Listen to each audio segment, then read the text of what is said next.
আসসালামু আলাইকুম রহমতুল্লাহি বরকাতুহু। বন্ধুরা কেমন আছেন? আশা করি আল্লাহ পাকের রহমতে ভালোই আছেন। তো অনেক দিন পর আবার নতুন একটা ভিডিও নিয়ে উপস্থিত হলাম। তো আজকের বস্তু হলো যে কোনো বিষয়ের উপরে আপনি সঠিক সিদ্ধান্ত কিভাবে নিতে পারবেন, কিভাবে নেবেন।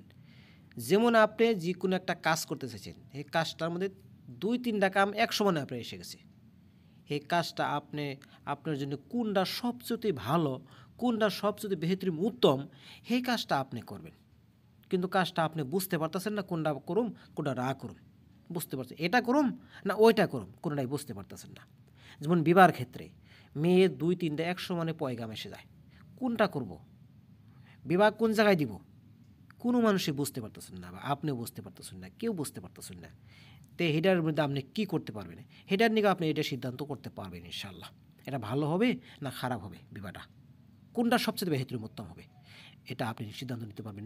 আপনি ব্যবসা বাণিজ্য করবেন, 2-3টা ব্যবসা এক সমানে এসে গেছে। মুদির ব্যবসায় এসে গেছে, হার্ডওয়্যার ব্যবসায় এসে গেছে, আপনি ফল দোকান করবেন না কি করবেন, আপনি সবচেয়ে বেহতরিন আপনার জন্য কোনটা ব্যবসাটা সবচেয়ে ভালো হবে, এটা আপনি সিদ্ধান্ত নিতে পারবেন।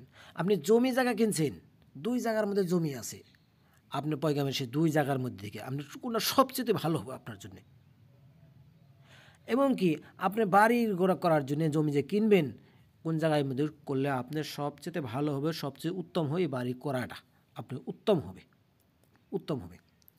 এই সম্পর্কে আপনি সিদ্ধান্ত সুন্দরভাবে আপনি নিতে পারবেন এই কোরআনী একটা আমলের মাধ্যমে। এই কোরআনী আমলের মধ্যে যখন আপনি সিদ্ধান্ত নেবেন, তখন আপনি সিদ্ধান্ত নিলে পরে সবচেয়ে আপনি ভালো হবো। কারণ কোরআন দিয়ে ফর্মুলা কাজ করাটা সবচেয়ে উত্তম, সবচেয়ে ভালো, সবচেয়ে ভালো। তাই দেরি না করে আমি আপনাদেরকে আমলটা, নিয়মটা আমি সুন্দরভাবে বলে দিয়ে বলেছি। আপনার নিয়ম সুন্দরভাবে শুনেন। তো সর্বপ্রথমে প্রতিদিন ঘুমিয়ে যাওয়ার আগে, অর্থাৎ রাতে শোয়ার আগে, এই আমলটা আপনি 2000 বার পাঠ করবেন। 2000 বার পাঠ করবেন। কতদিন করবেন? 21 দিন করবেন। কিন্তু এই আমলটা করার আগে আপনি পাক পবিত্র হয়ে নন লাগবো, উজু করা লাগবো, তারপর জায়নামাজে বসা লাগবো। তারপরে কি করবেন? 2000 বার এটা পাঠ করবেন। 2000 বার পাঠ করবেন। কিন্তু পাঠ করার আগে 3 বার তওবা, 11 বার দরুদ শরীফ আপনি পাঠ করে নেবেন। তারপরে কি পাঠ করবেন?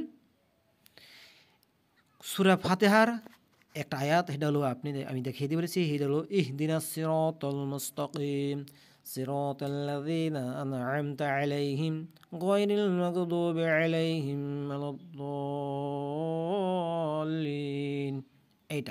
এটা পাঠ করার শেষে আপনি 3 বার তওবা, 11 বার দরুদ শরীফ পাঠ কইরা তারপরে আপনি বিছানায় সুন্দরভাবে শুয়ে পড়েন ইনশাআল্লাহ।